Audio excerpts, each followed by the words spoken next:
ഫിക്ഷനും മിത്തോളജിയും ഒന്നായി മെർജ് ചെയ്തിട്ടുള്ള പല ക്യാരക്ടേഴ്സിനെ നമ്മൾ മാർവലിൽ കാണുന്നതാണ്. ഒരു തരത്തിൽ പല വേർഷൻസിലുള്ള ഗോഡ്സ് ആയിട്ട് തന്നെയാണ് ഇവരെ മാർവൽ പ്രസന്റ് ചെയ്തിട്ടുള്ളത്. ഫ്യൂസ്, ഓഡിൻ, ഹെർക്കുലീസ്, തോർ തുടങ്ങിയിട്ടുള്ള പോപ്പുലർ ക്യാരക്ടേഴ്സിനെ കൂടാതെ ഒട്ടനേകം മിത്തോളജിയിൽ നിന്നും പല ക്യാരക്ടേഴ്സിനെ നമുക്ക് മാർവലിൽ കാണുന്നതാണ്, ഇൻക്ലൂഡിംഗ് ഇന്ത്യൻ മിത്തോളജി. ഇന്നത്തെ വീഡിയോയിലൂടെ നമ്മൾ നോക്കാൻ പോകുന്നത് മാർവൽ മൂവീസിലും കോമിക്സിലും മെയിൻലി അപ്പിയറൻസ് ചെയ്തിട്ടുള്ള പ്രധാനപ്പെട്ട മിത്തോളജികളെയും മിത്തോളജിക്കൽ ക്യാരക്ടേഴ്സിനെയും പറ്റിയാണ്. അല്ലെങ്കിൽ മാർവലിൽ പ്രസന്റ് ചെയ്തിട്ടുള്ള പല വേർഷൻസിലുള്ള ഗോഡ്സിനെ എന്ന് നമുക്ക് ഈ ഒരു വീഡിയോ വിശേഷിപ്പിക്കാം. അപ്പോൾ നമുക്ക് ഡയറക്റ്റ് ആയി വീഡിയോയിലോട്ട് കിടക്കാം. Hi guys and welcome back to the new episode of Comic mojo.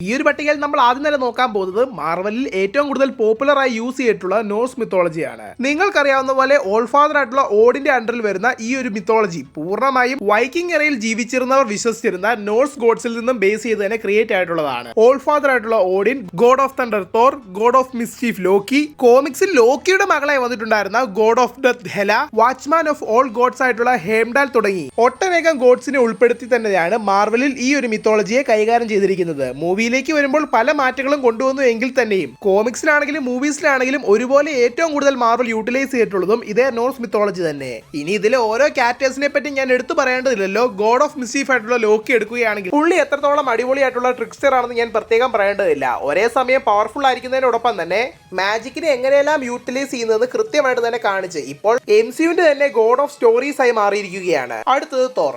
അവഞ്ചേഴ്സിന് എന്റെ ബാക്ക് ബോൺ ആയി വന്നിട്ടുണ്ടായിരുന്ന ഈ ഒരു ക്യാരക്ടർ എത്രത്തോളം സൂപ്പർ ഓവർ പവേർഡ് ആണെന്ന് നിങ്ങൾക്ക് തന്നെ അറിയാം. ഇപ്പോൾ കറന്റ് സിനാരിയോയിൽ കോമിക്സിനാണെങ്കിലും മൂവീസിനാണെങ്കിലും ഓൾ ഫാദർ ആയിട്ടുള്ള ഓഡിനോട് സിമിലർ ആയിട്ടുള്ള പൊട്ടൻഷ്യൽ തന്നെയാണ് ഈ ഒരു ക്യാരക്ടറിൽ നമ്മൾ കാണുന്നത്. ഇതിനോടെല്ലാം ഒപ്പം തന്നെ തോർ മൂവീസിൽ നമ്മൾ കണ്ടിട്ടുണ്ടായിരുന്ന സർട്ടർ ഉൾപ്പെടെയുള്ള പല വില്ലന്മാരും നോർസ് മിത്തോളജിയിൽ നിന്ന് ഡയറക്റ്റ് ആയി അഡാപ്റ്റ് ചെയ്ത് തന്നെ മാർവൽ കൊണ്ടുവന്നതാണ്. നമ്മുടെ ഈ ഒരു ലിസ്റ്റിൽ നമ്മൾ രണ്ടാമതായി കാണാൻ പോകുന്ന മിത്തോളജി തന്നെയാണ് ഗ്രീക്ക് മിത്തോളജി. നോർസ് മിത്തോളജിക്ക് ശേഷം മാർവൽ ഏറ്റവും കൂടുതൽ യൂട്ടിലൈസ് ചെയ്തിട്ടുള്ളത് ഇതേ ഗ്രീക്ക് മിത്തോളജി തന്നെ.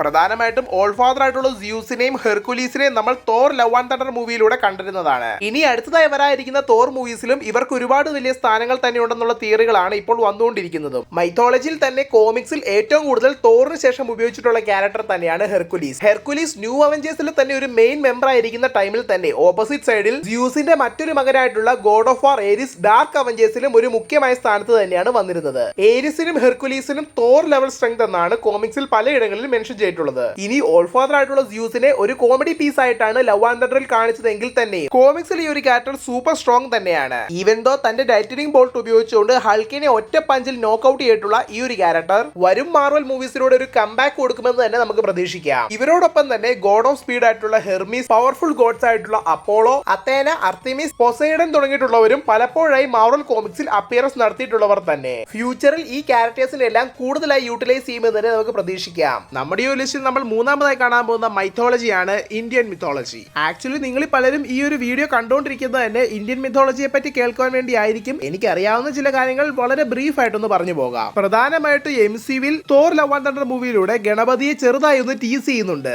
MCUവിൽ മാത്രമല്ല കോമിക്സിലെ കൗൺസിൽ ഓഫ് ഗോഡ്സിലും സാക്ഷാൽ ത്രിമൂർത്തികളായിട്ടുള്ള വിഷ്ണു, ബ്രഹ്മ, ശിവ തുടങ്ങിയിട്ടുള്ളവരെ കൃത്യമായിട്ട് തന്നെ കാണിച്ചു തരുന്നതുമാണ്. ഇനി ഈ ക്യാരക്ടേഴ്സിനെ എല്ലാം നമ്മൾ കൂടുതലായി എടുത്തു നോക്കുകയാണെങ്കിൽ പ്രധാനമായിട്ടും Deadpool kills Marvel universe again എന്ന കോമിക് സീരീസിൽ ഗണപതി ഉൾപ്പെടെ കുറെ ഗോഡ്സിനെ കൂട്ടിച്ചേർത്തുകൊണ്ട് ലോക്കി ഡെഡ്പൂളിനെ തടയുവാൻ ശ്രമിക്കുന്നെങ്കിലും പിന്നീട് ഗ്രീക്ക് ഗോഡസ് ആയിട്ടുള്ള മെഡൂസയുടെ തല ഉപയോഗിച്ചുകൊണ്ട് അവരെ എല്ലാം ഡിഫീറ്റ് ചെയ്യുകയും ചെയ്യുന്ന രീതിയിലാണ് കാണിച്ചത്. മാത്രവുമല്ല ആദ്യകാലങ്ങളിൽ കോമിക്സിൽ പരമശിവനെ നമ്മൾ കണ്ടിരിക്കുന്ന പിക്ചറിൽ നിന്നും വളരെ ഓക്വേർഡ് ആയിട്ട് പ്രസന്റ് ചെയ്യുകയും ഒരു തവണ തോറുമായി ഫൈറ്റ് ചെയ്ത് തോൽക്കുന്ന രീതിയിലും കാണിച്ചിട്ടുമുണ്ട്. എന്നാൽ പിന്നീട് അത് പരമശിവനല്ല എന്നും പരമശിവന്റെ രൂപത്തിൽ ആ ടൈമിൽ ഉണ്ടായിരുന്നത് ഇന്ത്യൻ മിത്തോളജിയിലെ ഗോഡ് ഓഫ് ഗോഡ് ആയിട്ടുള്ള ഇന്ദ്രദേവനാണെന്നുമാണ് പറയുന്നത്. യഥാർത്ഥത്തിൽ ഇപ്പോൾ മാർവൽ തന്നെ കൺഫേം ചെയ്തിരിക്കുന്നത് സ്യൂസിനും ഓഡിനും ഈക്വൽ ആയിട്ടുള്ള പവർ സ്ട്രെങ്ത് ഉള്ള ഒരു ക്യാരക്ടർ തന്നെയാണ് ശിവൻ. അതേ തുടർന്ന് 2022 തോർ കോമിക്സിലൂടെ മിയോൾഡറിനെ വരെ കൺട്രോൾ ചെയ്യുവാനും മാത്രം പവർഫുൾ ആയിട്ടുള്ള ശിവനെ കൊണ്ടുവരാൻ മാർവൽ പ്ലാൻ ചെയ്തിരുന്നാണെങ്കിൽ തന്നെയും പിന്നീട് ചില പ്രത്യേക കാരണങ്ങളാൽ ഈ ഒരു എൻറ്റയർ പ്ലാനും അവർ ക്യാൻസൽ ചെയ്യുകയാണ് ചെയ്തത്. ഈ ക്യാരക്ടേഴ്സ് മാത്രമല്ല കോമിക്സിൽ പലയിടങ്ങളിൽ ഹനുമാനെ പറ്റിയും മെൻഷൻ ചെയ്യുന്നുമുണ്ട്. ഈവൻ ദോ MCUവിൽ ഹനുമാനെ ടീസ് ചെയ്യുന്ന ഒരു സീൻ തന്നെ ബ്ലാക്ക് പാന്തർ മൂവിയിലും ഉണ്ടായിരുന്നു.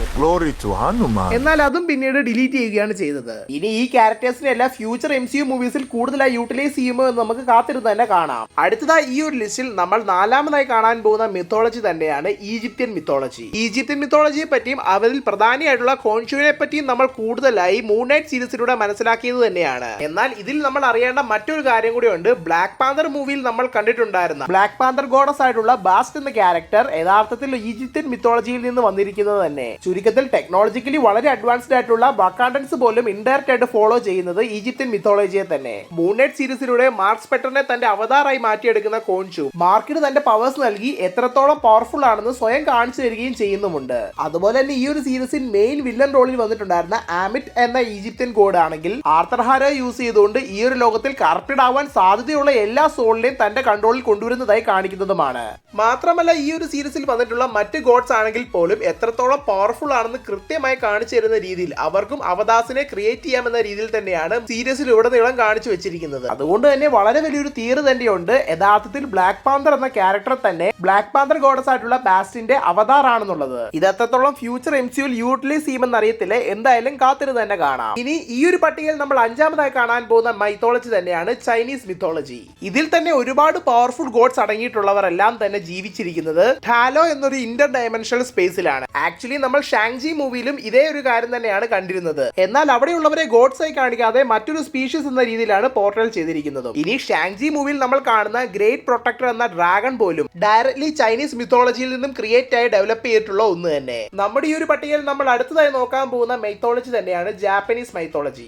അധികമായി മാർവലിൽ ഈ ഒരു മൈത്തോളജി യൂട്ടിലൈസ് ചെയ്തിട്ടില്ല എങ്കിൽ തന്നെയും ഹെർക്കുലീസിനെ സെൻട്രൽ ക്യാരക്ടർ ആക്കി മാർവൽ ഗോഡ്സിനെ തന്നെ ഫോക്കസ് ചെയ്ത് ക്രിയേറ്റ് ചെയ്ത് ഡെവലപ്പ് ചെയ്ത് വന്നിട്ടുണ്ടായിരുന്ന കെയോസ് വാർ എന്ന കോമിക്സിലെ മെയിൻ വില്ലനായി വന്നിട്ടുണ്ടായിരുന്ന കെയോസ് കിങ്ങിന് ഇൻസ്പയർ ആയി വന്നിട്ടുള്ളത് ജാപ്പനീസ് മൈത്തോളജി തന്നെയാണ്. ഞാൻ ഈ ഒരു വീഡിയോയിൽ പറഞ്ഞിട്ടുള്ള 6 മൈത്തോളജി മാത്രമല്ല, ഇതേ കൂടാതെ ആഫ്രിക്കൻ, അനുനാക്കി, ഫ്രഞ്ച്, മെസപ്പൊട്ടോമിയൻ, നാഗി, ഐറിസ്, ബ്രൈസ്, സിലേറ്റിക്, ദെന്നാൻ, മായൻ തുടങ്ങിയിട്ടുള്ള പല വേർഷൻസിലുള്ള മിത്തോളജിയിൽ നിന്നും ഇൻസ്പയർ ആയി പല ക്യാരക്ടേഴ്സും വന്നു പോയിട്ടുണ്ടെങ്കിൽ തന്നെയും അവരെ ഒന്നും കൂടുതലായി മാർവൽ യൂട്ടിലൈസ് ചെയ്തിട്ടില്ല. പകരം ചില ഇഷ്യൂസിൽ ബാക്ക്ഗ്രൗണ്ട് ക്യാരക്ടേഴ്സ് ആയിട്ട് മാത്രമേ കാണിച്ചിട്ടുമുള്ളൂ. അതുകൊണ്ട് തന്നെ ഈ ഒരു വീഡിയോയിൽ ഇവരെ എല്ലാം ഉൾപ്പെടുത്തുന്നുമില്ല.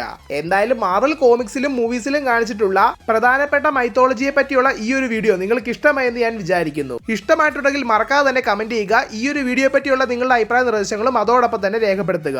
കോമിക് മോജോയുടെ ഒഫീഷ്യൽ ഇൻസ്റ്റഗ്രാം, ടെലിഗ്രാം, ഫേസ്ബുക്ക് ഗ്രൂപ്പുകളിലേക്ക് നിങ്ങൾ ഇതുവരെ ജോയിൻ ചെയ്തിട്ടില്ലെങ്കിൽ താഴെ ഡിസ്ക്രിപ്ഷൻ ബോക്സിൽ കൊടുത്തിരിക്കുന്ന ലിങ്കുകളിലൂടെ നിങ്ങൾക്ക് ജോയിൻ ആകാവുന്നതാണ്. നിങ്ങൾ എന്റെ ഈ ചാനലിലെ വീഡിയോ ആദ്യമായിട്ടാണ് കാണുന്നതെങ്കിൽ എന്റെ ഈ ചാനൽ നിങ്ങൾ മറക്കാതെ തന്നെ ലൈക്ക് ചെയ്യുക, ഷെയർ ചെയ്യുക, സബ്സ്ക്രൈബ് ചെയ്യുക. കൂടാതെ അടുത്തുള്ള ബെൽ ബട്ടൺ എനേബിൾ ചെയ്യുക. ഞാൻ എപ്പോൾ പുതിയ വീഡിയോ ഇട്ടാലും നിങ്ങൾക്കത് നോട്ടിഫിക്കേഷനായി വന്നു തരുന്നതായിരിക്കും. Thank you guys, and I am signing out from Comic mojo.